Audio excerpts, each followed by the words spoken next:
algo perversamente fascinante na fé cega. O ser humano tem uma sede insaciável por sentido, por propósito, por uma voz que o liberte da dúvida e do caos cotidiano. E muitas vezes essa sede o transforma em presa fácil para aqueles que sabem manipular palavras, gestos e silêncios.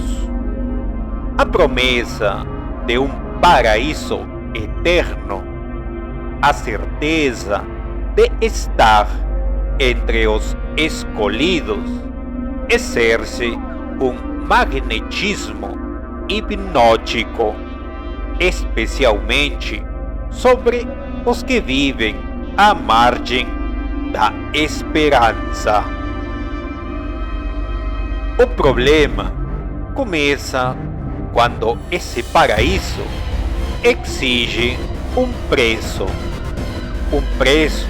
que não se pode pagar em vida. E quando um falso profeta se ergue diante dos fracos e cansados, ele não se apresenta como um monstro. Ele veste pele de cordeiro, fala com doçura e chora em público. Sua voz não comanda pela força, mas pelo conforto. Ele se torna a ponte entre a dor e a salvação prometida. Mas essa ponte, em certos casos, leva direto ao abismo. E quando os fiéis saltam confiantes no escuro, já não há mais como voltar. Foi exatamente isso o que aconteceu na chamada Comunidade Luz da Nova Aliança, no subúrbio de São Paulo. E o mundo só descobriu tarde demais. O pastor Eliel chegou a Pirituba em silêncio. Um homem de meia idade, rosto calmo, olhar profundo e uma fala serena que cativava desde a primeira frase. Montou sua igreja num antigo galpão abandonado e, em pouco tempo, já atraía dezenas de fiéis, vindos de bairros pobres e realidades sofridas. Era um pastor de abraços demorados que lembrava os nomes das pessoas, que chorava junto nas preces e oferecia refeições aos que nada tinham. Ganhou respeito, seguidores e um carisma quase messiânico. Mas havia algo nos olhos dele, uma sombra, algo que crescia por trás dos gestos suaves. Aos poucos começaram os sinais. Ele dizia que ouvia uma voz celestial, uma voz que falava sobre os dias finais, sobre a podridão da carne, sobre a necessidade de purificação. Ele dizia que Deus o havia escolhido como mensageiro do novo tempo e que seus seguidores seriam os únicos culpados quando o mundo acabasse. O tom de seus sermões se tornava cada vez mais sombrio e apocalíptico. Mas, ao invés de afastar os fiéis, só os aproximava. Aqueles que resistiam eram ignorados ou sumiam discretamente. A comunidade passou a ser fechada, autossuficiente, e seus membros pararam de se comunicar com o mundo exterior.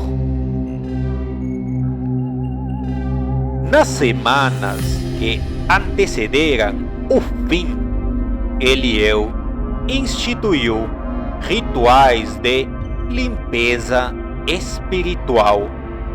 Os fiéis jejuavam por dias, faziam confissões públicas e eram submetidos a sessões de oração onde choravam, gritavam e entravam em transe. Era comum ver adultos rastejando pelo chão, pedindo perdão por pecados que nem sabiam que haviam cometido. Crianças eram separadas dos pais por motivos divinos e passavam horas trancadas em salas escuras, ouvindo gravações da voz do pastor recitando cânticos em idiomas estranhos, e ele dizia ser a língua dos anjos. A vizinhança começou a notar o silêncio. As luzes da igreja ficavam acesas a noite toda, mas ninguém entrava ou saía.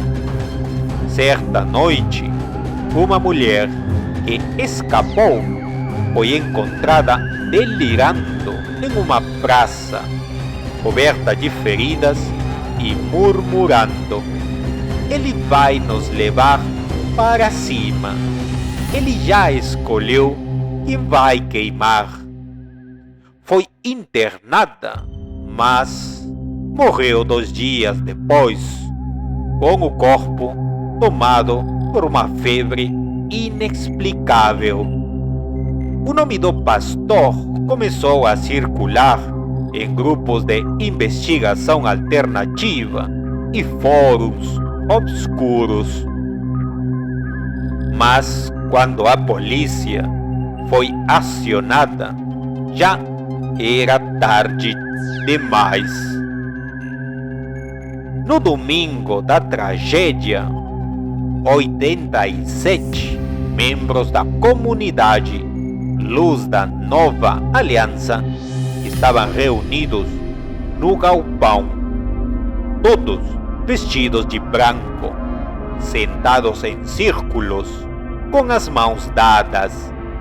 Ao centro, o pastor Elieu, envolto por véus vermelhos, recitava salmos invertidos e falava sobre o renascimento além da carne. Em cada círculo havia cálices com um líquido escuro, uma infusão feita com plantas desconhecidas, conforme ele dizia. A voz de Elieu estava grave, quase hipnótica. Muitos choravam, mas ninguém parecia amedrontado. Pelo contrário, havia uma paz absurda nos rostos, como se estivessem prontos para acordar de um sonho. câmeras instaladas na igreja gravaram tudo. No momento final, Elieu se levantou e disse: a carne falha, o espírito não. Bebam e sejam libertos. Um a um, os membros ergueram os cálices e beberam. Em minutos, começaram os espasmos, a espuma nos lábios, os olhos revirados, corpos caíram como folhas secas, todos sem exceção, exceto Elieu. O último frame mostra ele de pé, sorrindo levemente, e então a câmera escurece. Quando a polícia chegou, encontrou os corpos arrumados em padrões geométricos e um altar com uma inscrição feita em sangue. Eles voltaram à pureza. Apesar dos relatos, do vídeo e da comoção nacional, o corpo de Elieu não foi encontrado. Não havia pegadas, nem digitais, nem sinais de fuga. Apenas suas vestes dobradas sobre o altar, como se tivessem sido cuidadosamente deixadas ali.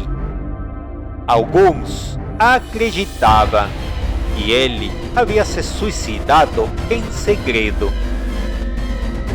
Outros falavam de fuga meticulosamente planejada.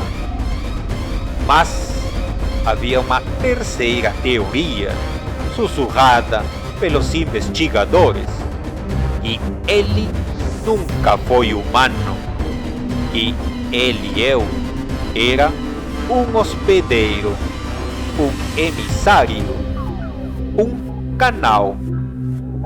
O caso foi abafado pela mídia depois de semanas de cobertura sensacionalista. A igreja foi lacrada e demolida, mas surgiram boatos de que alguns dos que haviam morrido foram vistos dias depois andando pelas ruas de outras cidades, com olhares vazios e bocas cerradas por fios invisíveis. Imagens distorcidas circularam na internet. Ninguém conseguia confirmar nada. Mas uma coisa era certa: a voz do profeta ainda sussurrava nas sombras. 3 meses depois, um novo vídeo começou a circular em grupos secretos da Deep Web.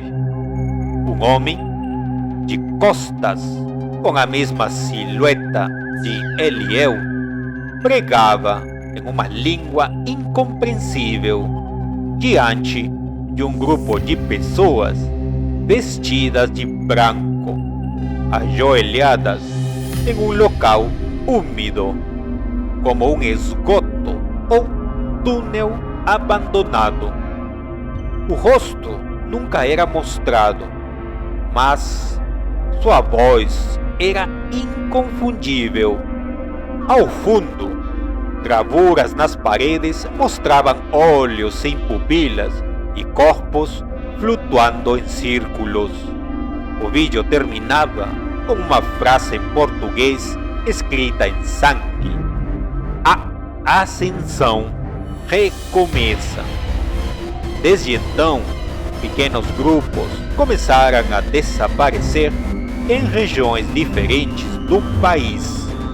Em cada local, os mesmos símbolos eram encontrados: triângulos com olhos no centro, cânticos gravados em fitas antigas e potes com o mesmo líquido escuro. Elieu havia se tornado mais do que um homem.